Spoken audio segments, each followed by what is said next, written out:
Oh, All it's right. going to And be. now we're live. Welcome to paraglidingtalk.com. Welcome.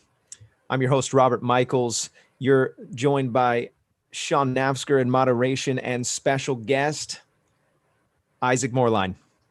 Isaac is here. I'm super stoked for this show, and you guys are really going to enjoy this episode of Paragliding Talk. Oh man, it's going to be good. I don't know where the rest of the moderators are, but I'm glad that you're here to watch. Make sure that you mention something in the chat. If you're just being a lurking Larry, say hello because your name's going down into the spinny wheel of Winnie things and you can win something fantastic tonight. We don't even know what it is yet, but we're giving stuff away just like we always do.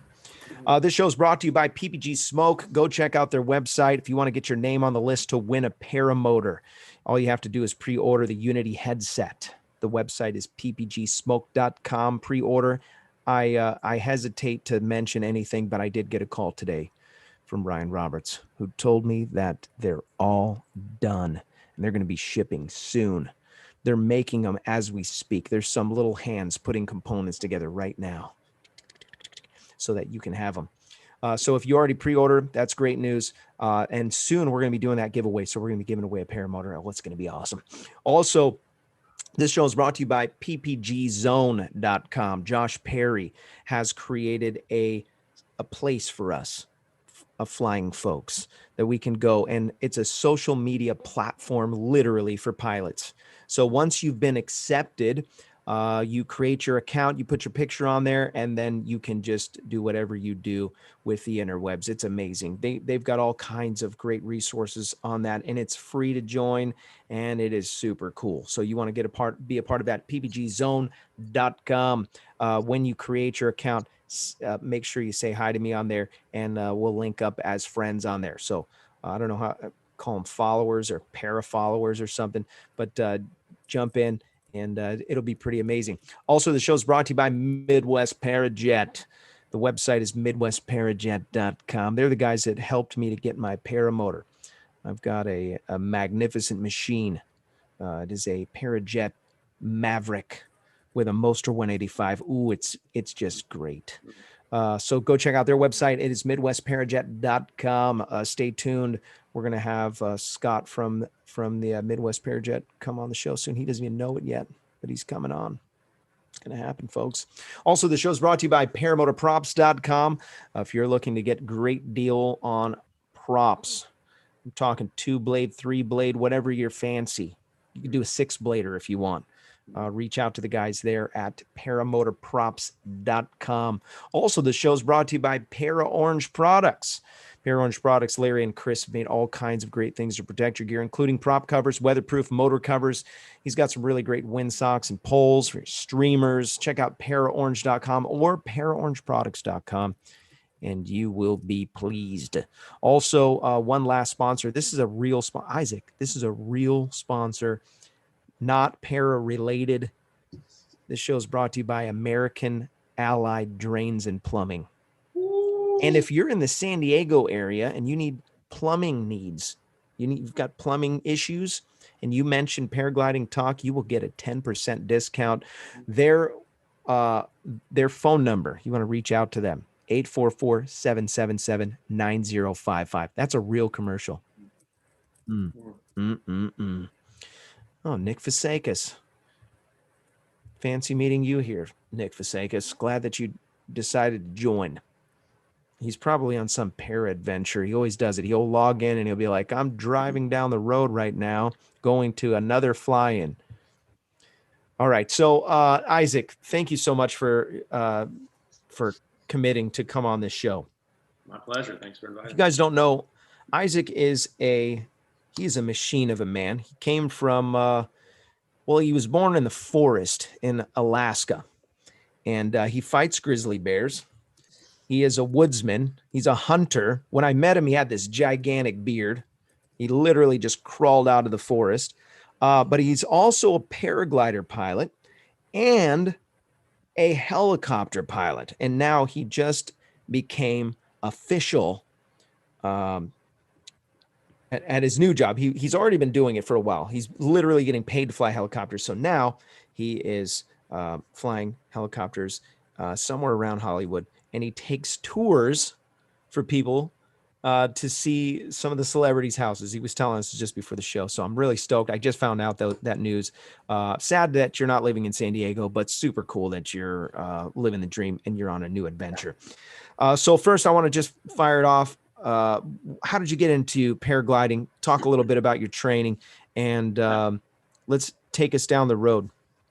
So the first thing was skydiving. I went in Alaska, summertime. I did the AFF program, accelerated free fall, because I didn't want to go tandem. So you spend 8 hours and you get to jump out of an airplane with 2 instructors, and they hold onto your sleeves. They jump on each side of you and they fly free fall. They let you go. You pull your own chute. You fly it down. Went to pull my chute. I couldn't find it. And I saw my instructors take off and I went, oh dear God, they've left me to die. And then my chute popped open. And I was flying that chute around. I went, this is fun. I like flying the chute. I really enjoy this. So that is what started the whole journey into paragliding. The skydiving I wasn't so much into, but flying that chute was just peaceful and beautiful and wonderful. And living in Alaska, there's mountains everywhere. So I do a lot of hiking. And so I didn't like hiking down. So the whole reasoning for getting into it was hike-gliding. I wanted to hike up. So the journey started in Alaska. We found a couple up there, lots of paragliding. There's a ski resort, Alaska ski resort, and there's a paragliding school there. So we started off on little hills down below, and pretty soon, so my internet connection is unstable. Yeah, you got a little slow for just a second there. Here we go. That's okay. If it cut on me, I may have to log in. I've been having my internet cut in and out. You got an excellent robot voice. Oh, wonderful. Very professional. Can you hear me now? Yeah, I can hear you. All right. Am I still coming through? It might be my kids too. Let me make sure nobody's on me. No, probably not. Let me look over and see if my internet goes out. It might. You guys are all clear. So back to the story. Let's see. So started on the Bunny Hills and then the ski area. $18 for a lift pass. It was great, and you could paraglide all day long. You get on the tram with all your gear, go up to the top of the mountain. We had a launch site. He started teaching us. So my instructor, he hadn't given me the green light yet, but I told one of the other student instructors that he had, because I wanted to go fly. I mean, I've been training for a while, at least a few weeks, and so I inflated that thing, and I went off the mountain, and I was in love. And after that, since I'd already done it, successfully landed down the LZ, I was able to do more and more of it, and it was such a blast. The only downside is Alaska's weather. It's hit and miss. We had a summer where it rained the entire summer. Oh my gosh! It was an entire summer where I could not paraglide at all. And I mean,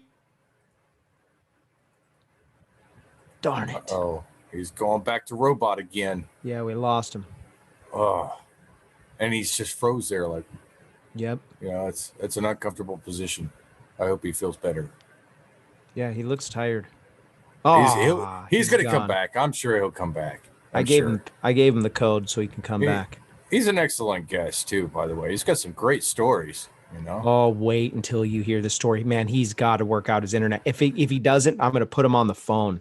We'll just put his picture up there, and then we'll just hold the phone there. Kent Stamey donated $10 to the super chat. Thank you, Kent Stamey. You are the man. I want to tell you, Robert, you're right. Free flight is awesome. Uh-oh. We've got a hooked. I told him he'd like it. Free flight guy. That's the thing. You know what? Don't want to listen to me, and then it clicks, and they're like, "Oh, I get what he was talking about now." Yeah. It is pretty amazing. Free flight it is. Yeah, if I have to choose between free flight or motoring, I choose free flight. Obviously you can't always free fly. So when you can't, you just grab the motor and go. Isaac, are you back with us? I'm back. I reset my internet. I'm on my cell phone now. As soon as my internet comes back on, I'll log back on through the computer. Okay. Yeah, because we'll eat up all your gigabytes. No, it's fine. I got unlimited.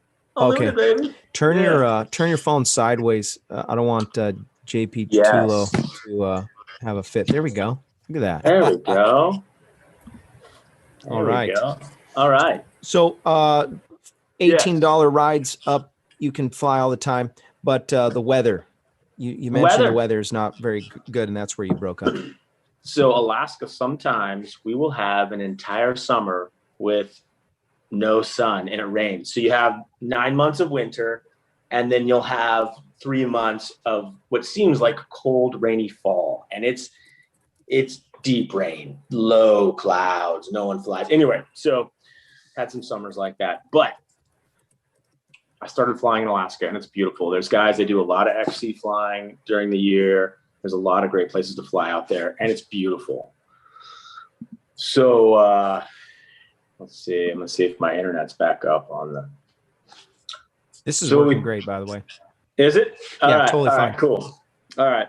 So that's how I got started in paragliding, and I had some time where the snow, or that we just had some bad summers and we didn't get to do a lot of flying. Oh, and then the ski resort, they were building some construction, and so they wouldn't let us fly for a couple of years. So there was a couple of year gap where I couldn't fly. Oh no. Yeah, I mean, at least not at the ski resort. So you couldn't use the lift.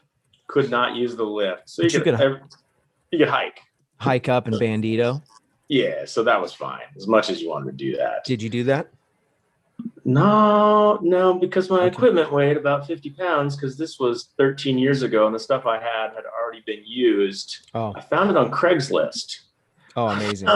I found an old guy. I'm trying to remember what the brand was. It was an Adele wing. Adele. Yeah. Interesting. I don't know if you guys have ever heard of those. I've never heard of Adele, but I do know of Adele. Oh, yes. All right, let's see. It looks like my internet's come back up. Okay. And you're in the waiting room. Yeah, you're in the waiting room. And if it falls apart, then we will we'll go back to the phone. All right. We're back. Okay. Back to paragliding. Yes. Paraglidingsound.com. That's right. I love it. And so, talk about some of your early flying adventures at Blossom. Let's talk about that a little bit. Okay. All right. Working on my P3 at old times. Uh-oh. He's gone to robot again. Uh-oh. Is it? Uh-oh. Yeah. Is it going? We might just have to stick the phone. It's actually I think it might be mine. Oh my Kick them kids off of Fortnite. No, they're out playing basketball in the front yard right now. I can hear you guys. I can hear you guys just fine. Can you guys hear me? Yes. Just realized something here. Can you still hear me? Yeah, I can hear you.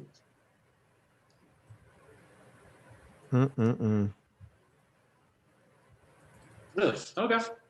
There we go. And we're entering in. What's going on here? Robert's breaking the internet again. There we go. I want to just stick with the phone. My internet doesn't work. The phone works just fine. Yep. Except for you're sideways for some reason now.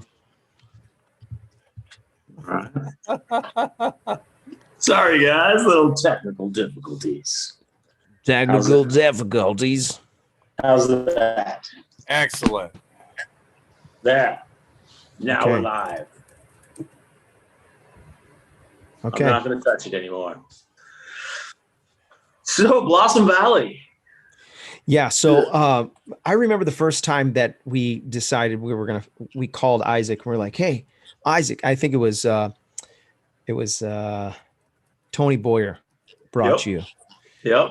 DP just donated $10 to the super chat, said alms for the poor and my training that starts on Saturday. Let's go. Nice, DP. Yeah. So you had already had your P3 at that point, right? When you got to San Diego? No. When I showed up to San Diego, I had a P1. Oh my gosh.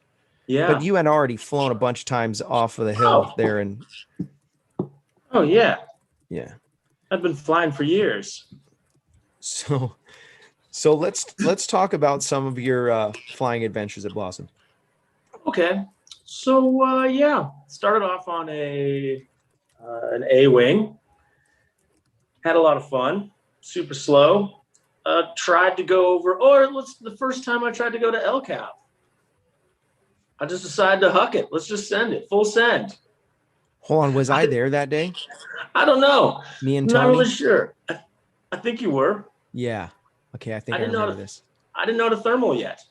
But I was like, you know what? I want to go over there. And I went for it. And I got to the other side. There was plenty of lift, but I couldn't capture it.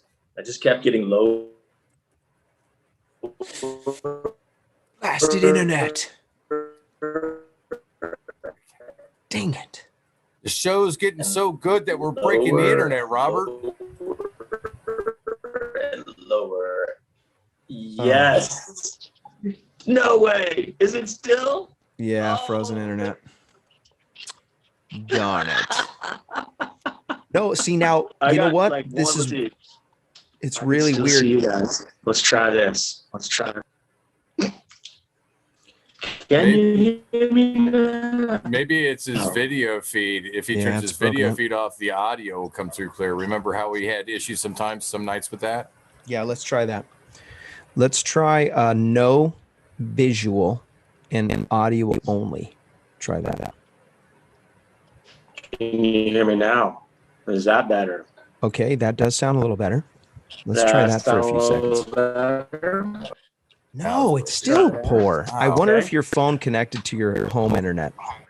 No, it didn't connect to my home internet. It's just that I only have one bar of service Oh, boo. here.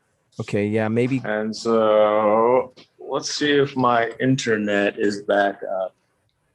Join. I'm gonna try to get. Yeah, see if we this got doesn't work, internet. then Come on, can you guys I'm hear just me gonna now? call you on the phone. I did a whole show Okay. like that with. We'll give it one more try. And then so, anyways, Okay. so you said you got lower and lower. You ended up at the foot.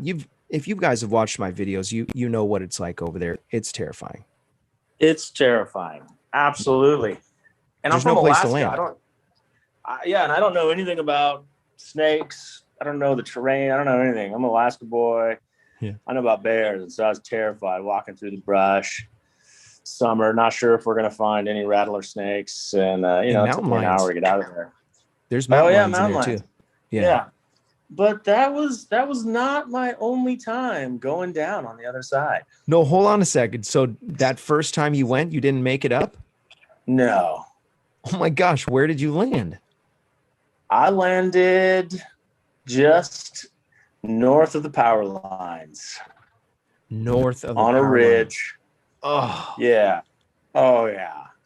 North So of the power lines. I don't think I was there that day. So was Tony there?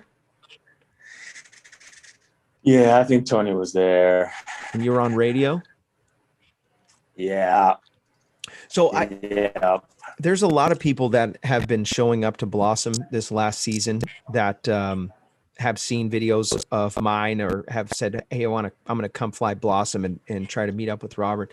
And I just recently this last week, I was with some guys that showed up, and this is the second time this has happened. Guys showed up and didn't have a helmet. And then they tell the people who are there that they're going to fly, and don't forget your radio and your helmet if you're going to come. Radio, helmet, and a reserve. And a reserve. You're getting me in trouble. The OGs were looking at me like, you're bringing these crazy people over here.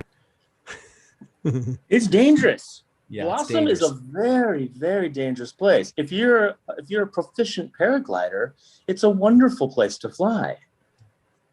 It's challenging. It's beautiful. There's all sorts of stuff to do, but if you have not had a lot of experience, it will kill you. It will bite you.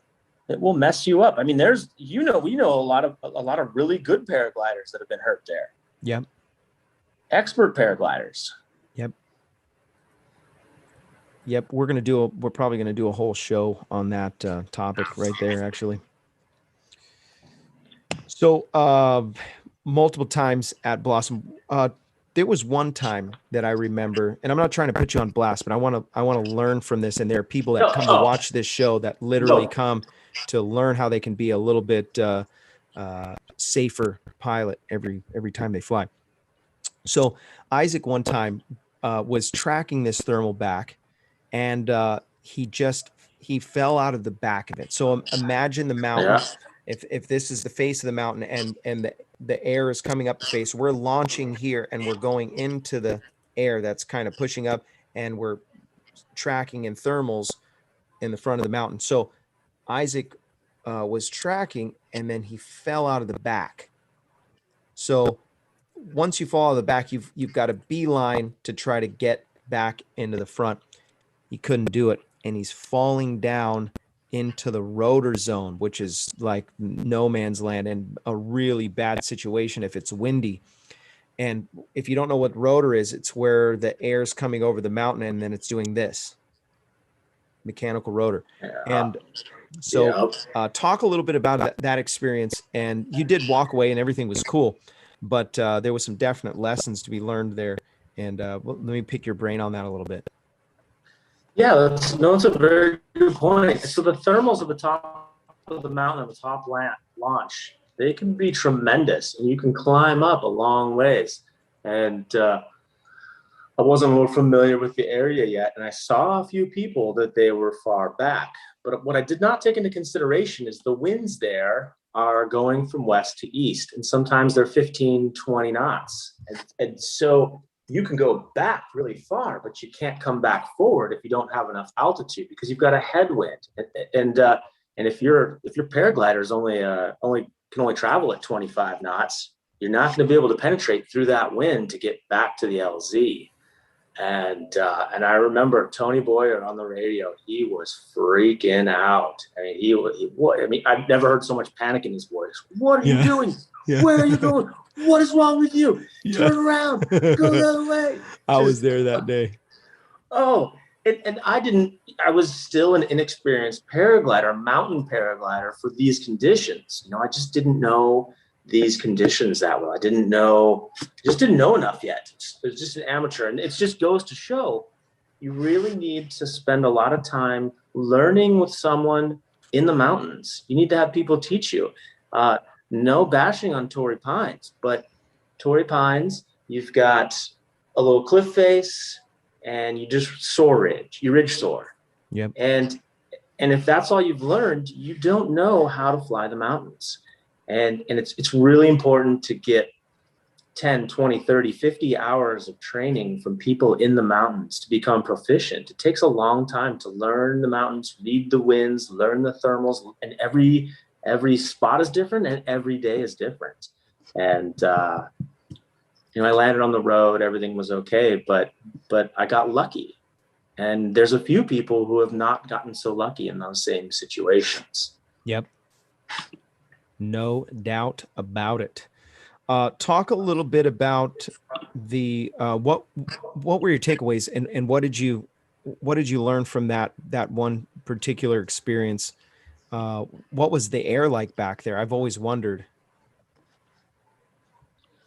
The air was great. It was fantastic. It was very, very lifty. I mean, there's a big open area there. There's a huge open area. I guess more specifically, did you feel the rotor, and what did your wings start dancing around and acting all crazy? That was one of the surprising ways. I was just lucky enough. I think that the wind wasn't too. I think the wind wasn't too strong, and I was going forward into it. I was also on an A wing at the time, and what is that? What's it called? When you lack of experience, you've got more balls than brains. And so you're just not scared. And I didn't know the risks involved, so I wasn't scared, and I flew it to the ground. I think had I known now, if I'd known then what I know now, I would have been far more scared. But I learned that you need to watch for rotors.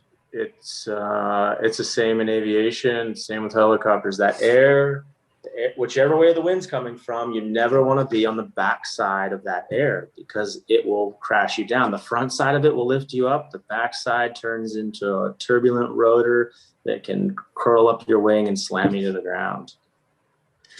How much time do you spend in the weather before you go flying helicopters? Is that something that is, I mean, are you checking every single time you go out? Yes. Yes, we check the weather every single time. Yeah. Prior to flight, during flight, as the day goes on, before each flight. You know, if I've got multiple flights that day, I'm checking the weather as it goes on. You're constantly checking the weather. I mean, winds, you have to know where the winds are coming from. It's the same thing. The helicopter, flying into a tailwind, you can get into what's called sudden wind power and you can die. I mean, let's say you have a 20 knot tailwind and moving at 20 knots forward, well, your airspeed is 0. And so you're essentially hovering, which takes the most amount of power, which can kill you. I mean, paragliding and helicopters are so similar. There's so many things cross over on them. Yeah, what's interesting, you shared with me back in the day about unpowered landings and how you can actually land a helicopter without the motor on. And there is an incredible story that Isaac is going to share with us after we do the giveaway. We'll segue into that little helicopter section. But after Isaac told me this story, I said, "Oh my gosh, you have to come on the show." There's also kind of an odd twist to the end of this show, so you're going to want to stick around. By the way, this show is brought to you by Nebraska PBG. Josh Bowden, he runs a school in Nebraska. If you want to get some top-notch training, you can sign up with Josh and his team today. There's a link in the description if you want to get a hold of him. Also, the show is brought to you by iFly Indiana Powered Paragliding. So if you're interested in flying paramotors, there's no better place to get the proper training than iflyindiana.com. Kevin and his team will get your feet off the ground. So let's mention your the fear aspect. You still there, Isaac? Yes. Yeah. Do you have me? Awesome. Yeah. Let's talk about the fear factor and talk a little bit about processing the fear factor of paragliding.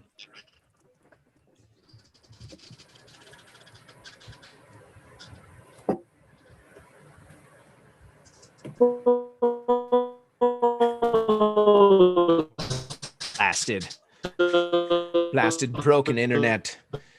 Hey, Mom donated $5 to the super chat. Thanks, Mom. I like to measure risk versus rewards. I like to measure that in everything that I do. I'm going to call you right now. Am I right still breaking up? Yeah, he's going to call you here real quick, Isaac. Yeah, I'm going to call you right now. You internet stupid.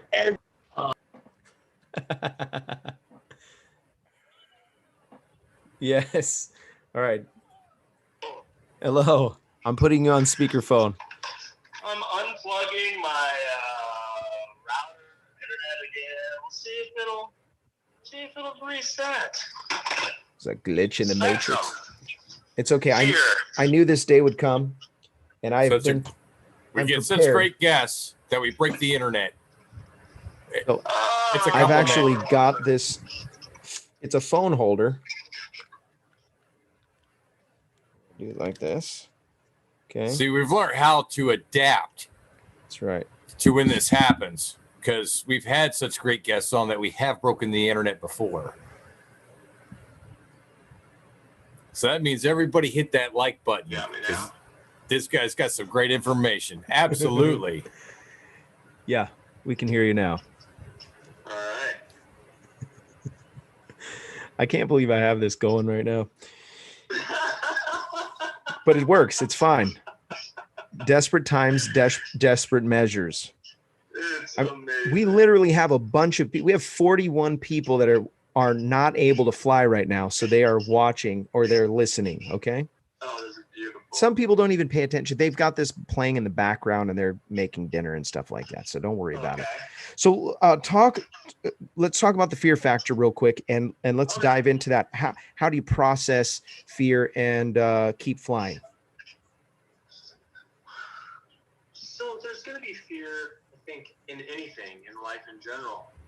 I mean, fear sometimes is a good thing. I've heard that some pilots say that if you're not afraid, that's more dangerous. That fear can keep you alert.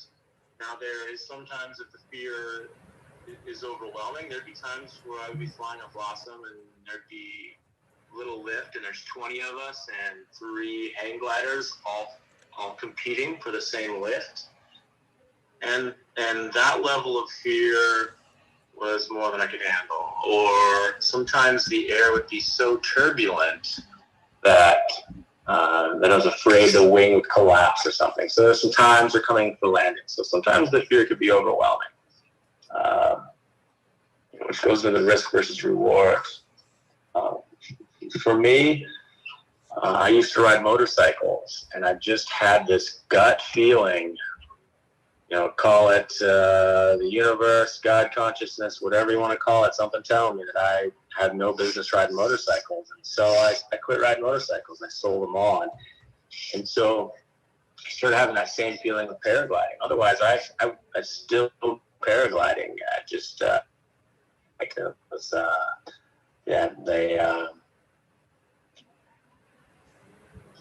I hurt myself. I had a couple of landings where I came in really hard on my ankle, and like right now sitting here, my ankle still hurts. That and flying helicopters, there was just so much risk in my life with the helicopters and the paragliding. I had to eliminate some risk. Yeah, mitigation. Yeah, and really for me, it was just that spiritual thing, and I just felt like I had these omens, these visions, these ideas that I was going to get hurt really bad if I didn't stop. And I think that's important. Now there's fear, and then I think we've also have to be in tune to whatever's driving us and guiding us. And for me, that was really important, and I had to listen to it. So I hung up the wing 6 months ago or so, just to take a break and just listen to whatever it was. So he would call that divine intervention, there's correct? There's a story I want to tell about going over to El Capitan, hitting one of the cliffs over there and getting stuck. Yeah, please. All right. So I'm just trying to rejoin in and see if my internet's working yet. It says I have internet, so I'm gonna try it. So there was a time. So I decided to get a B-wing. One of the guys had lost a bunch of weight, and he was too light for it. It was an awesome wing. I don't know. Do you remember what the wing was? Your first wing? No, the second one. The blue and white one? Yeah, Amber has the 5th version of it, or had the 5th version before she got her last wing. Rush. Yeah, it was a Rush 4. Yep. Yeah, so I got Rush 4, and boy, that was a game changer in paragliding. The performance was incredible. It was so much more agile and easy to fly. And I think my first flight with that thing, I had my first successful flight to El Cap with it, which was just amazing. So I was, here we go. Let's see if it works. Let's see if it works. Sorry about that. No. All right. Are we live? Yep, we're good. We have it. So literally, if you guys didn't hear this, Isaac has literally quit paragliding, sold all of his gear. Sorry, I love paragliding. I would still fly. It's just I have to listen to that intuitive thought. Yep. My ankle still hurts right now, and I just think about when I'm old. Think about if I can't walk when I'm 70 or 80, my health is going to go to the toilet. And, you know, there's like guys that ride motorcycles. They're 80, 90 years old. They've never had a problem. And just for me, something just tells me not to. And I don't know why. I don't have that feeling about helicopters. Like I mean, I'm still scared. I'm very cautious. But if I start getting that feeling like I shouldn't be there, I'll be out. But I don't have that. I don't. It's something. It's like, this is what I've been called to do. And so that's what I'm doing. I remember when you told me that you had a dream that you took a collapse and you spiraled in and crashed into the mountain. And it was after that that you took a long break from flying with us. I forgot about that. See, Yeah. and you know, that's when I quit. And I remember you were there. You had come down, and I remember hitting my side so hard that I couldn't believe that I was still alive. And Vivid dream. yes, yeah, I'm glad you reminded me of that. And it was at Blossom, and it was down by the hairpin. I hit the dirt so hard I could not believe that I was alive. I'd never felt like that, even in a dream. It was so vivid, and so I had quit. I just stopped right then. And then when I got back into it, I had a couple hard landings, and like I said, my ankle's still messed up. And it's just so that's why I quit. But do you mind if I tell the story of when I crashed over on? So, yes, I've never even heard this story, so this is amazing. Okay.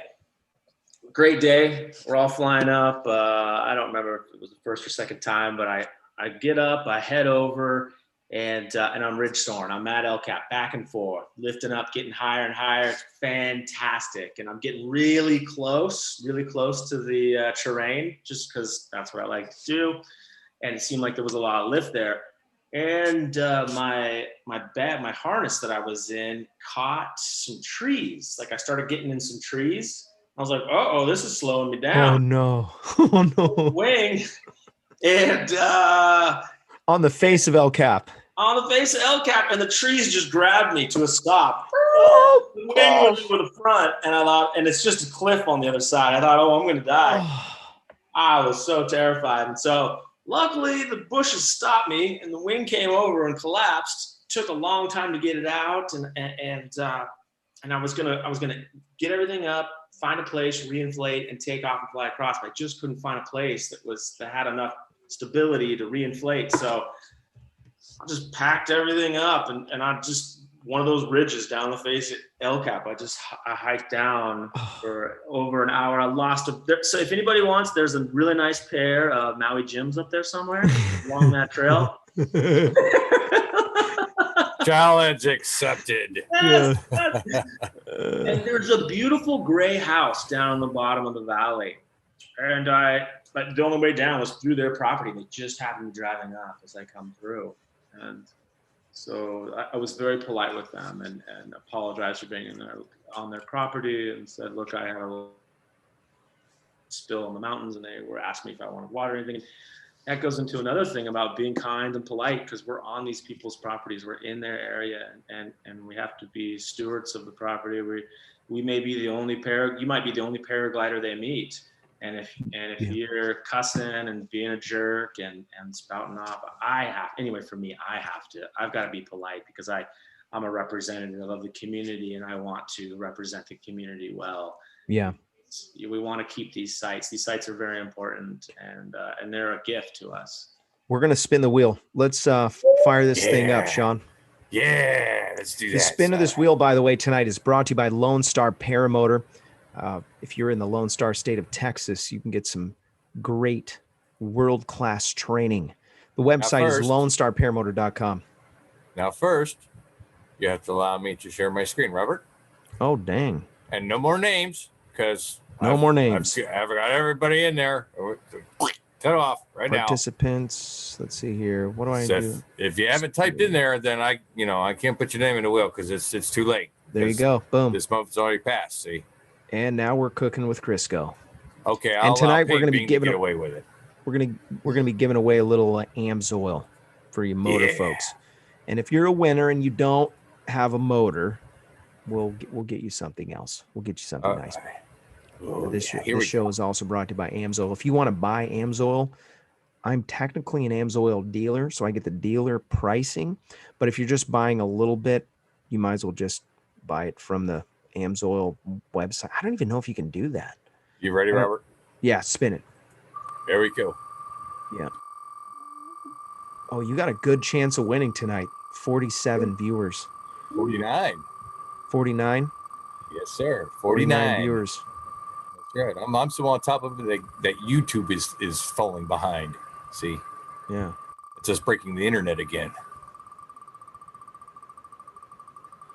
Oh, yeah. Who's it going to be? By the way, the show is also brought to you by Torrey Pines Glider Port. If you want to learn how to free fly in the most beautiful place in the United States, you can reach out to Max Marion or any one of the guys at flytorrey.com. The website is flytorrey. That's TORREY.com. Oh, man, I almost won some AMS oil. Oh. Oh. No way. 2 weeks in a row? Yankee paramotor? I don't know. Go. Oh, Vito. Vito wins. Dude, Vito. Oh my gosh. I just talked to him. Winner. I think I talked to him yesterday. Dude, AI is watching. I talked to him yesterday and he's like, someone stole my paragliding talk neck gator. Oh. See, now He needs if another neck gator. if we were going to give away a gator, he'd have been like, win, you know? Yeah. Man. Yep. We got some AMSOIL. So he can. Vito, congratulations. He doesn't have a motor, so I'm gonna get you a paraglidingtalk.com t-shirt. I just need to know what size shirt you wear. Let me know, and I will hook you up, brother. He's a local here. He's an instructor at Torrey Pines, as a matter of fact. Heck yeah, awesome stuff, Yeah. man. A shirt? Yeah. Yep. Greatness Yeah. is among us tonight. Wow. Vito's a champ. Wow. So yeah, let's talk a little bit about your so this story blew my mind, and it is the main reason why I wanted to have you on the show, Isaac. And I knew that you had quit paragliding, but I didn't care because you just have to love Isaac. You know, this guy actually from the ground up built a Hummer, like a real Hummer, not these H3, fake Hummers. This was a real deal Hummer, like the military type. Yeah. Anyways, Isaac, talk about. So Isaac gets this job here locally in San Diego to fly helicopters. He's flying people around. They're taking pictures, all that, selfies and all that. And he's living the dream. And then his boss tells him, hey, I need you to fly this helicopter to like Texas or something, somewhere far away. And he accepts. And he says, yeah, sure, no problem. And he's going to take a student with him. So they go on this adventure flying helicopters. And he has a motor out in a helicopter. So I set the stage. Isaac, please tell that same story that you told me a few weeks ago. These people will love to hear this. So this is the helicopter, the Robinson R-44. It has to be completely overhauled after 2,200 hours of flight, meaning that after that, it's done. You can't fly anymore legally. It may still be a perfectly good running helicopter, but it needs to be completely disassembled and every part replaced on it, stripped down to the frame. So this helicopter had about 2,150 hours. It was right towards the 2,200 hours. It was time to get it overhauled. So we're taking it back to the factory, one of the factories that can overhaul them in Knoxville, Tennessee. So this is day one. I've got a brand new student. We're not a new student. He's a commercial student. And we stopped in Arizona to get fuel. What was it? And then we had taken off. I think this was our second fuel stop, and we took off over the mountains. We're at about 6,000 feet. We've got a 30-knot headwind and massive turbulence. And we're over the Arizona mountains in the middle of nowhere, and there's nothing out there. And the helicopter starts shaking pretty violently. And so I'm a little nervous. I'm a little worried. I'm very sensitive to the aircraft. You've got to pay it. Same with your paraglider. You've got to feel it. You got to listen to it. You got to hear what it's saying. And something was saying something was wrong, and I didn't know. What I thought it was with the main rotor. We've got it was a low frequency vibration. The whole helicopter shaking. And I got a window right above my head, and I look up at the main rotor, and I can see the rotor shaking back and forth, like from the center of the mast, shaking back and forth. No. I think we're going to lose the main rotor. And I look for something to land on, and there's a field down the bottom of this valley And so I send it down this field. We're in the middle of nowhere. It happens to be this guy has a horse ranch or something. And we land in his field, set it down, and shut it off. And this old guy, no shirt on. He comes out in his old side by side. He's probably 75, 80 years old. And he's like, "What's going on, youngsters? How you doing?" And we tell him, "Hey, we had an engine failure. Something's wrong with the helicopter." And he keeps going like this. He's all, "I can't, Like he couldn't hear us. And we told him, "Look, we're going to Tennessee. We're flying this thing to Tennessee." And he said, "Oh, great. Well, me and the wife are up at the house. If you need anything, just come and ask." "Well, great. I'll give you some tools, whatever you need." So great. He goes on his little side by side and heads his Ranger and heads back over to his house. And it's about 2 football fields to his house, 2 big fields. There's a fence in between. And so we open up the engine bay and we found a loose wire inside the magnetos. There's 2 magnetos on these engines for redundancy of spark. And so I get the student, I'm like, "Hey, hold the wire on there while I fire it up and see if it works." And he holds the wire on there and I test the left, I test the right, seems to work.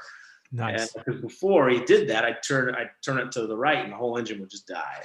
They're like, "Oh, sweet, we found it." So we start walking over to the guy's house. We're going to get some tools. And we start getting close and we hear this voice yelling at us, "Get on the ground. I'm going to shoot you. Get on the ground." Well, at first I thought he was joking. I see him coming out of his house. He's got a .38 revolver and he's pointing it right at us. And he's got another big gun and a chest holster right here. And he's yelling at us, "Get on the ground." I'm not going to say the words that he was using because I don't want to pay the fine. Yeah. He says, "Get on the bleeping ground." Where the bleep is the other guy. He's asking where the third guy is. So my first thought, I'm like, this guy must have dementia or something. He has lost his mind. And he's asking, "Where's the third guy?" He says, "You can't make it to Tennessee in a helicopter." Well, no doubt. You got to get a lot of fuel. So he comes running out and he tells us to get on the ground. We're out in the middle of nowhere and this guy's serious. And I know that there's no one that can find us. He'll just shoot us and bury us a hole. So I lay flat down on the ground and he's coming closer. And I'm reaching my head up out of the dirt, just begging for my life. "Listen, sir, please, we're just trying to get through here." He's like, "Where's the other guys?" He thinks we're running drugs or bringing water because we're close to the Mexican border. So I'm sure he has trouble with people coming through his property or stealing stuff. I don't really know, but he was serious. And I'm begging for my life. And I felt for a minute, he kind of let up for just a second. I felt like for a minute there, he was questioning what he was doing. And I said, "Look, we'll just get out of here." And I put my hands up in the air. I was like, "Please just let us go. We'll get out of here." And so we both stood up and we ran across the 2 football fields with our hands up. And I wasn't sure if he was going to shoot us in the back or not. And so now we're running on essentially half an engine, which had this not happened, I would have never flown the helicopter. But being faced with a crazy old man who's going to kill me or fly a helicopter that may or may not successfully get us out of here, I thought, I'll just fly this helicopter. And so we fired it up and I'm pulling power. I'm pulling all the power I can with the collective. And there's trees around the field and I barely have enough power to get above the trees. And I just start pushing forward, just barely get out and clear the guy's yard. And we're afraid. My friend, the student, he's ducking down, thinking the guy's going to shoot at us as we go by. Oh, God. And so I pull my map up on my GPS. I find the nearest airport. There's an airport 6 or 8 miles away. And we fly over there on half an engine. We get over there, land it. There's nobody there. And this guy, we knock on the door. We call the phone. The guy shows up and they try to help us. They bring tools out. We take it all apart. And couple of days there was a mechanic there. The next day took it all apart and we still couldn't get it running, and our mechanic had to drive apart from San Diego all the way out there, and we finally got it running. And 2 days you stayed there? Yeah, well, one night and one day, and then the following day they were there the next morning. And you just stayed at was there a little bunkhouse or something? What do they call those at an airport? So there was a hotel near. They had a crew car. It was this old Cadillac. The guys there were amazing. When you go to these little airports, you just meet some cool, a lot of retired guys and old guys. This one guy's a rocket scientist, just so cool. He was showing us. He had all sorts of pieces from these rockets that he'd made back in the days, and He couldn't tell me things about them, but he could tell me sort of stuff about them. And it was incredible. I met to meet people along the way. And that was just part of the journey. I mean, it got crazy, and we had 42 knot tailwinds with severe turbulence, and it was scary. So that was the second most scared I've ever been in my life. As I'm laying there on the ground, this guy's got a gun pointed at us. I felt very helpless, and I didn't know what I could do. And it was already scary enough flying this old rickety helicopter that we're hoping that it makes it to Tennessee, and to have this guy pointing a gun, and there's fight or flight. I go into flight mode, but my buddy that was with me, he goes into fight mode. He was angry. Oh, he was so mad. Oh, really? Your student was mad? Yeah, we got on. We found the guy's address. All of a sudden, we found his website. His place was for sale. My friend calls him and just starts cussing him out. Nice. You remember what you did? Anyway, it was. No kidding. Yeah. But there's something to be said there. Not only did you not crap your pants with the helicopter thing, but then to have a guy, stranger, pointing his gun at you, and you not crap your pants then, and you run, what, 2 miles, was it? Or 2 yards away? 200 yards. And still not crap your pants. I'd say you're on a roll. And then to take off and fly broken to get away. What a horrible situation, too. My word. Yeah, and you're looking down the barrel of a gun of a guy who is obviously something wrong upstairs already because he lives in the boonies. Right. By himself in the middle of nowhere in the mountains of Arizona. Oh, my gosh. Was it hot out, too? It was getting hot. Yeah. You're just laying there on the ground. Laying there in the dirt. Ugh. See, while you guys were running away, he was probably still talking to his firearm that he's been talking to for the last 10 years. Like, it's okay, baby. They'll be gone soon, Oh, my word. Hey. So your buddy that you flew with, that was a student?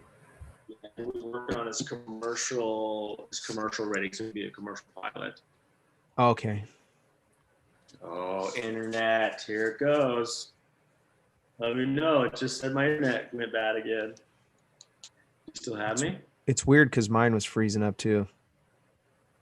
Yours is clear. Your guys is clear, but I think mine. Internet. Whoa. Black Griffin is in the chat. What up, Gabriel? Oh my gosh. Gabriel said he's going crazy. It's almost been a month since he's flown. Gabriel, you need to make your way out here. San Diego is calling. Let's go do some free flying. If you want to find some really good entertainment on the internet, go check out Black Griffin's channel.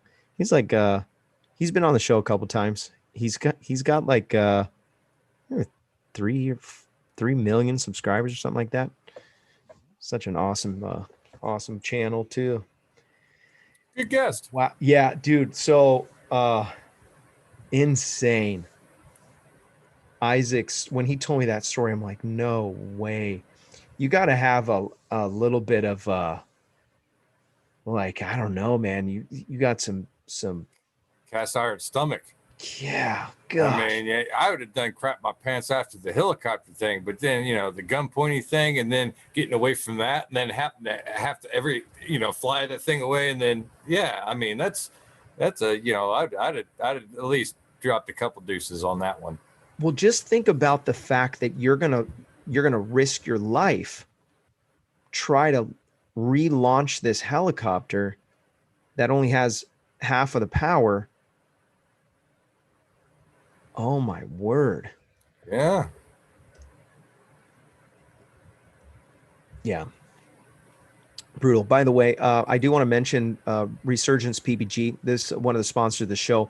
If you're interested in supporting our men and women of uniform, like Black Griffin, who was actually in the Navy and went through Navy SEAL training, didn't become a Navy SEAL officially, but he did. He went through all of the pre-training and still is a great speaker for the Navy and a representative of our country. If you want to support Resurgence PPG, you can do that by making a tax-deductible donation to them. You can go to the website, that's resurgenceppg.com, and by donating, you are supporting those who have put their lives on the line for your freedom. So reach out to Todd Scandrett at resurgencepppg.com. Now, I got to say, Robert, A for effort. You deserve a cookie. Thank you. It didn't sound as smooth as Craig Taylor puts it, but I know. I think that'll do. I think you did a great job on that. I think Craig would be proud of you. Thank you. Very proud. I know I would have totally screwed that up. So, yeah. And I got a phone We'll go, call in the Robert. middle of it. Yeah, I know. Look at you staying focused and on track. It's like And I'm Isaac fixing the internet. Still broken. We're in so much trouble with internet. Spectrum internet, man. Brought to you by Spectrum.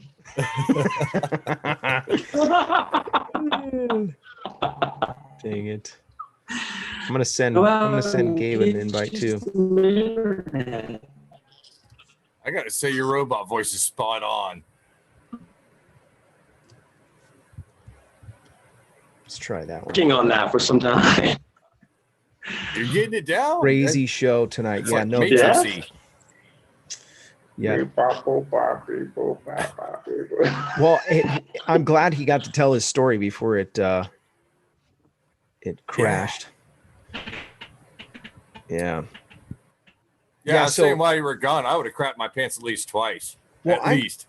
I'm just thinking about like the after effects of just like the adrenaline, just the intensity of something like that. And you're like in a movie and you're forced to either deal with this So helicopter crazy flying, hillbilly or get into a broke down helicopter and Yeah. try to fly it like MacGyver.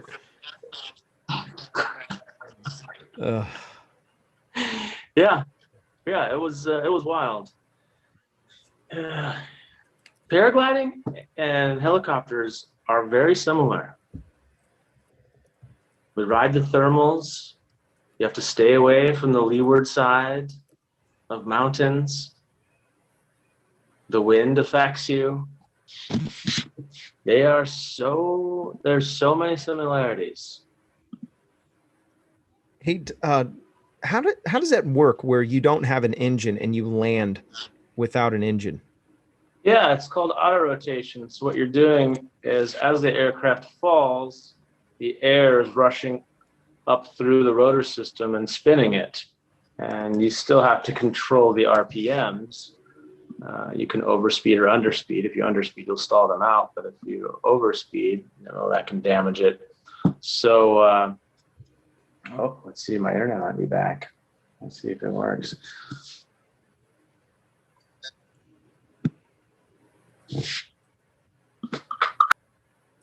Oh, internet again. Wow, that's great. And it doesn't work. I could, as well. I could show you a video. I've got a video that I've landed of actually landing the helicopter on without an engine, which is pretty fantastic. So you've got airspeed, your altitude, and your RPMs. The three sources of energy you have. So you have to use that altitude to continue pumping energy into the main rotor system. And the aircraft still flies just the same, except your descent rate is much faster. And you also have airspeed. So as you're coming close to the ground, you need to bleed off that airspeed because you can't come into the ground at 80 knots or 70 knots. Yeah, just like a flare. And then you flare back at the end to bleed off that airspeed and that energy. And all that energy is being transferred into the main rotor system. And you're watching those RPMs because if you flare too hard, you'll overbuild the RPMs. So you're flaring it. And then right at the end, you push forward, just like in paragliding. You just cushion your landing. Instead of pulling down the brakes to cushion, you pull a little bit of collective, which increases the pitch, and it just cushions your landing as you land the aircraft onto the ground. That's insane. So there must be enough weight in the whole base, not the blades, but the rotor going down into the motor. There must be like some extra just beef of metal or something in there. No, it's just the the blades themselves. And if they're a lightweight blade, there's not a lot of inertia. So an R22 has very small blades, a very low inertia system. You get a Black Hawk with they have big, heavy blades. There's a lot of energy, a lot of inertia in there. So those guys, man, they can come down, bring it down, even pull some like hover it a little bit and set it down gently. With like the R22, there's so very little inertia. The timing has to be so perfect when you set it down, or you could crumple it up pretty easily. What a trip. Gabriel Brown is with us. See if I can find. No sound. Oh, am I muted? Hold Oh, on. now you're good. Yeah, now I yeah. hear you. Yeah. Oh, okay, good. Yeah, I never know what the settings are gonna do. Yeah. But, hi, I didn't mean to. Yeah. What Barging up? or interrupt. It's a fascinating story. Isaac, nice to meet Yeah, you. no, it's great. Yeah, how's it going? Isaac was a San Diego local until recently. He just moved to Hollywood, and now he's flying helicopters in Hollywood, taking people on tours, literally. So just your average normal job. Yeah. That's amazing. I'm very jealous. Yeah. That's incredible. That is super rad. And oh, by the way, I want to do it, Isaac. Can you take me on a tour if I drive up there? Oh, of course. A Yeah. 3-hour tour. No, I just want to go for like an hour. tour. I might get sick. I can't. What do you mean? I Make would. sure you fill them up with burritos first, Isaac. No, Okay. don't be doing that. I'll take a Yes. Dramamine or something. I'm sure. Do people get airsick in a helicopter? I've heard of people. I had one person who started to feel sick, but I've never had anyone actually get sick. Okay, good. Yeah. Okay. Well, maybe I'd be okay. I've got a video I could share of actually doing an auto rotation. Cool. Did you actually shut the engine off or just disengage it?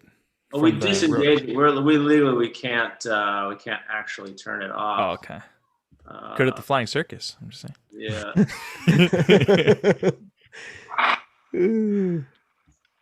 Wow.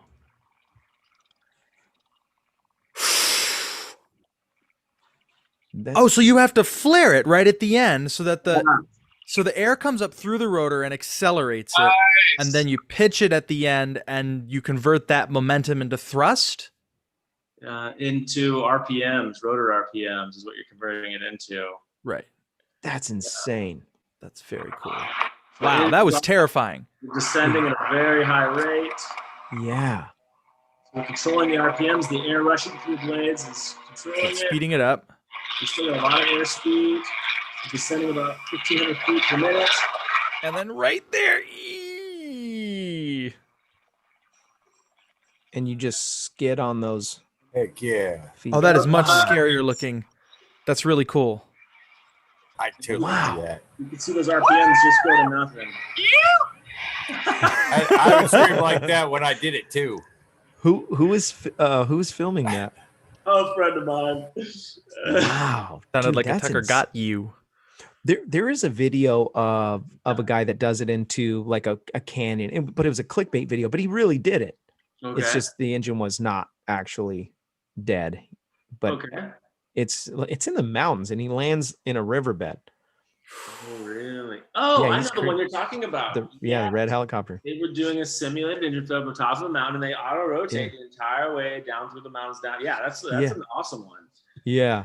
Yes. I didn't believe it until and after I talked to you, I was like, oh yeah, I see he had his engine going, but that's No. insane. That entire flight was done without engine power, managing your RPMs and flying the aircraft without an engine. So at the very end, before he touches the ground, he just rolls the throttle on to re-engage the engine with the rotor system. But until then, the engine was just at idle, not doing anything. Wow. Yeah. And you can thermal that way, or We can't thermal with those, but flying the aircraft, I'll go across fields and it'll pick me up 500,000 feet. oh my Or, gosh, that's amazing. Yeah, God, we had these. Yeah, we were catching some massive thermals in Arizona. I mean, you couldn't even control it 1,000 feet up and then come back down 1,000 feet. The up. thermals here are terrifying. I flew the flag into a NASCAR race last year, and it was midday. Yeah. And right when I got over the track, I hit something. I shot up at least 200 feet in what felt like a second, and I was like, "Oh!" And then I was like, "I'm never doing that again." Yeah. What racetrack? So there's a tiny. PIR? I don't actually know what it. I think it's Tucson Speedway. It's Tucson Speedway. Okay, yes, I do Yeah, know Tucson It's Speedway. it is NASCAR, but it's like really small. But they had me out and they wanted me to sing the national anthem, but then they asked if I could fly the flag in as well. And I was like, I've never done that before, so I just kind of jury rigged this little backpack and like a bag of shot at the bottom for weight, and then like a quick snap shackle to disengage it, and then had him pick it up when I sang. It was very jury rigged and scary and probably stupid, but it was fun. That's awesome. It's cool. How did somebody just reach out to you and was like, hey, I know you fly paramotors, can you So I have a friend who actually works at Irwindale in Los Angeles, as he and his friend run the track, and they announce for races, and they have a thing called Low Budget TV where they like interview race car drivers and stuff. And they used to just do it for fun, but they've been gotten more and more recognition, especially during COVID. A lot of people are watching the races being streamed. So they actually got hired to come out here, and they're like, hey, we're in town. Why don't you come watch the race? And so I came, and then I met the guy who hired them, and they just started talking about paramotor. Yeah, Brown's an idiot. He's crazy. He doesn't you think you could do that? And I was like, yeah, I'll try. Yeah. I turtled. I landed on the track, and then I turtled. It was great. Oh no. It was really embarrassing. Oh. It was windy though, so yeah. That's my my excuse. gosh.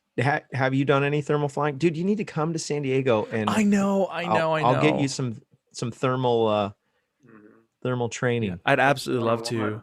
Yet I haven't.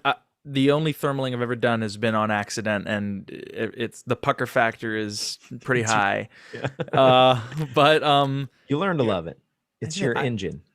Yes. I did just get to fly an F-18 though. That was really fun last night. Yeah, that was insane, dude. It was really fun. I forgot about that. Yeah, I saw that on your Instagram. Sorry, Isaac? Fly an F-18. Fly in. Sorry, I didn't As a actually passenger. pilot it. I was the Yeah. passenger. That is still fascinating. Yeah, It no, was that's really fun. What was very that small like? amount of people can do that. It Same was thing. it was intense. I had it because they didn't just put me in it. I had to go through like the survival and training at Pax River first, and so it was a 3-day course condensed into 1 day, just so they could get me qualified to be in the aircraft. And during that, I was excited when I got there, but they're like, everybody's telling me horror stories. And there are pilots there going, I still get sick, I throw up, I pass out. You never know what your G tolerance is going to be. One day you can pull 7, no problem. The next day you pull 3 and you're graying out. And I'm like, ah. So then when I actually was sitting in the thing, I was like, oh, this might not be as fun as I was hoping it was going to be. But we took off full afterburner, and from takeoff to landing, I was just grinning the whole time. It was amazing. We did simulated strafing runs over a live fire area. We pulled the max G's of the airframe, 7.5, but it wasn't sustained. I think it was for maybe 2 seconds.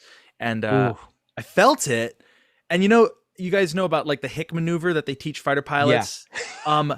They're trying to teach us how to do that, and I actually you naturally do it when you're pulling that many G's because you can't hold air in your lungs. It just comes right back out. So you force yourself to close off your throat, and then when you exhale, it comes out fast because there's all that pressure. Yeah. So it just kind of instinctively happens. I feel like it's much more natural when you're actually in the jet pulling G's. But yeah, it was incredible, and I'd love to do it again. Wow, what a trip. So how did you end up doing that? By the way, the show ended 10 minutes ago, and so Isaac, thank you. But we're just we'll just keep it rolling. No, it's not like that at all. We're just having fun. By the way, we're not this show is super chill. We're not on that level. Maybe someday. So who called you? How did you end up getting into this? An unforeseen perk of my time in service. My old boss, he was actually just 1 pay grade above me when I was stationed in Japan. He's now the head PAO for the Eastern Shore, the New York and Virginia and all that. He is the main PAO guy, and they do this thing called Fleet Week New York every year. And he called me, and his words were, so my boss told me I need a celebrity for Fleet Week New York. I guess you kind of count. Want to fly in an F-18? And I was like, yeah. So, but then they didn't just do that. They had me out there for 4 days. First day was Pax River training. Second day was the F-18. Third day I hung out with the EOD, and someone told them that I was in SEAL training, and so they just beat the crap out of me. That was the hardest day. because they put me. We started with a strike workout, then we ran the obstacle course, then I went rappelling, then we did the night vision course, bomb suit. They had me like walk out in a bomb suit and pick up a 80-pound, big. It's like an old mortar shell and carry it back to simulate like heavy ordnance, and then we got to ride jet skis, and then we blew up a car. It was really cool. And then Wow. and I'm posting that video on Monday, and then the last day I trained with the Navy Police.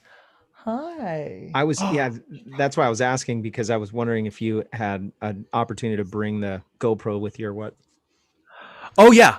In fact, I probably shouldn't even be on this call because I'm editing my video, the F-18 video right now. Nice. And to make it appeal to my following, I actually did impressions in the F-18. No. And yeah, so That's over the top. I sang "Highway to the Danger Zone" while we were pulling G's, and it wasn't the prettiest I've ever sang, but it's an entertaining video. Nice. Have you got the thumbnail yet? There's plenty of people right here to help you with the thumbnail. Oh, The I don't name. have the thumbnail, but I have a few contenders. At least I think the name is going to be. I mean the name for, yeah. Oh yeah, The title. the name's probably going to be impressions in a fighter jet, because I realized no one yes. knows what F-18 is. Right. So, or not no one knows, but few people, most Yeah. people are going to see fighter jet and click it because they know what that is. Can I drag an image into Zoom? You just share screen. Oh, okay. That's cool. All right. I was just going to pull up some of the, oh, dang, this is all crazy. All right. Zoom, share screen. Oh, there you go. Share.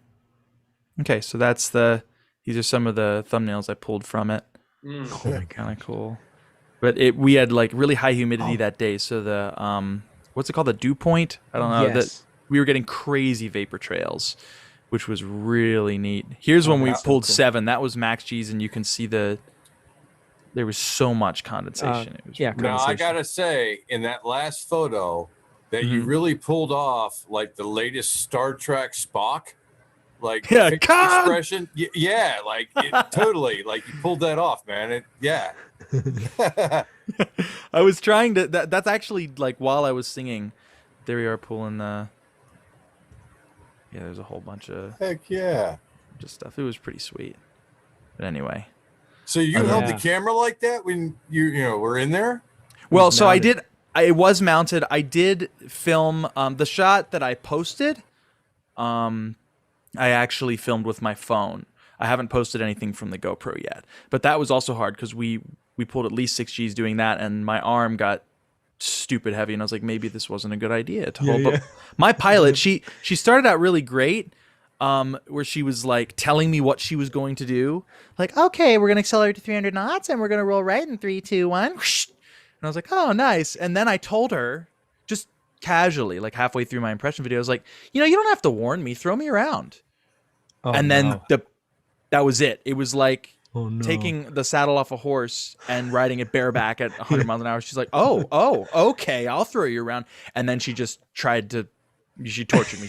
I think she was trying to black me out, because my we would gosh. pull G's in a circle, and then she would level and pull G's in the other direction, and then she'd level, and then we go up, and then we actually were upside down, and we never did negative G's, but it was really surreal being forced into my seat while being upside down. Oh my gosh. It was So it's Crazy. kind of like you were poking fun, but she took you serious. Oh, Like I think she took me a little more seriously. I thought, because she was very sweet, and I figured her call sign is Stalin. So, in the back of my head, I'm wondering, how'd she get that call sign? yeah. She's so nice. Yeah. And then I learned. That's So, it. yeah, it was I got to do a little flight in a what do they call it? RV6. Oh, a Vans RV6? Yeah. Oh, just super I fun. want that. I've wanted Yeah. an RV for so long. We went over Blossom actually, and there was some pilots there, and I made a little video. It was pretty fun, but you have to technically wear parachute, and we didn't have parachutes, and somebody called that out in the video, and they're like, "You need to take this video down." Wow. And because you don't have it. I'm like, so I messaged the guy who took me on the flight, and he's like, yeah, we better take it down. But it was really fun. No, I still have it. That It's- sucks. I'd it's like just- to see it. Yeah, I'll send it to you. It's funny. Oh It was- man, that's he was trying to make me sick too. So we did barrel rolls and Oh yeah. loops. And yeah, it was fun. Yeah, I didn't get sick. I don't usually get motion sick, and I honestly think flying paramotor, as much as I do, helped me with that, and just doing aerobatics. I do know that it's a little different being like at the stick than being the passenger, because I've taken exactly. people and they'll get dizzy, and I'm like, that's weird. I was barely flying crazy at all. But it's like when they don't know what you're doing and they're not used to being in the air, it can kind of make people dizzy. So, but yeah, it didn't happen to me, so I got lucky, I guess. By the way, Isaac, somebody asked, Gyro Jeffro asked a question earlier if you have flown hold on, let me go back in the gyroplanes. No, okay. That's your answer, Gyro Jeffro. They're non-powered. Yeah. Yep. Yeah. But anyways, we are gonna go to the after show. Thank you guys so much. Hey, Gabriel, thanks for popping in, man. I really appreciate it. Yeah, sorry, I didn't mean to. Yeah. No, you're awesome, bro. Yeah. We're all just hanging out. It's a treat for us, Is that man. a Saturn V rocket behind you? It is. It's the Lego Saturn V. Look at me calling it. It's super cool. I'm trying to go to the moon, so legitimately. If you guys don't know about this, I don't know how they can actually. I mean, there's only 40 people watching right now, but Gabriel's going to try to literally go to outer space and go to his channel, check the video, and then he'll tell you everything that needs to happen for you to support that and make that happen. So I'm rooting for you, Black Griffin. Yeah, I'm with you, bro. That when I saw that video, I was like, okay, that's cool. We're gonna try to make that happen. Well, thank you. Yeah, that would be absolutely insane. Yeah, it would be. I can't even imagine it, but man, long shot, but it's worth it because man, that'd just be amazing. The only thing is, if I don't go, which I probably won't, in the back of my head, then I'm like, oh, it's embarrassing because you're like, I'm going to go to space. I want to go to space. I want to go to space. And everyone's like, yeah, we see it coming. You're not going. Not going. But, who knows? The answer is always no if you don't ask. That's right. I love it. That's beautiful. All right. Well, thank you. Thank you all the guys in the chat. Thank you guys. Thank you the supporters on Patreon and PayPal. You make the show great. If you want to support the show and keep the show going, you can do it on PayPal or Patreon or the Super Chat. Thank you guys. If you want to join the after show, we're going to hang out for a little while. And if you want to do that, just drop your email in the description or in the chat, and then we'll send you out an invite. So thanks for watching. If I don't see you on the air, I'll see you in